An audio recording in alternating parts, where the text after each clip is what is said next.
There's been a lot of discussion about the detrimental effects of email, instant messengers, and phone text messaging and the like on syntax and grammar, especially English.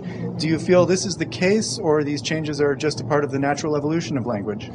Well, I have experience with it, having two 15-year-old grandsons. When my grandson comes over to the house to engage in what's called doing his homework, Sunday evening. Of course, everything's put off till Sunday evening.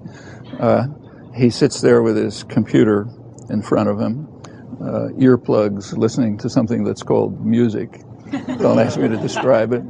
And while he's doing this thing called homework, he's meanwhile text messaging to about 15 friends in a form which I can't even read. It's just a few letters, and it's not doing anything to the language.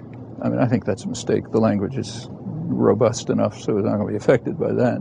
But I think it's doing something to the minds. The kids are just stimulus hungry. They can't sit aside, like my own children, let's say, they'd go to the library and pick up 10 books and come home and go off into a corner and read the books. Actually, I have a granddaughter grew up in Nicaragua, now in Mexico, and when she comes to visit, it's the first thing she does. She's 10 years old, go to the public library, come back with a stack of books, go off in the corner and read them. That's almost inconceivable for a kid that age here. I mean, maybe there's some, but they have to be stimulated constantly by noise, by visual imagery, by what's called interchange with friends, although the interchange is so superficial that it's shocking, to take a look at it when they decode it for you. And I'm sure that's having an effect. It's having an effect on children growing up, and I don't think a good effect. But it's not really an effect on the language. That's not going to change.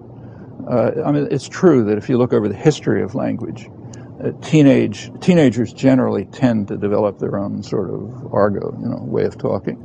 And that is one of the sources of innovation and change in language, because the teenagers grow up and, you get what they sort of develop as peer group separation from the adult world does have some effect on what the next stage of the language is, though not like on the syntax or anything like that. But this, I think, is serious, and I think one should be concerned about the effect on the children. I can see the differences in, say, my grandchildren who grew up here and the ones who grew up south of the border, and I suspect that's fairly general. As for email, it is a mixed blessing.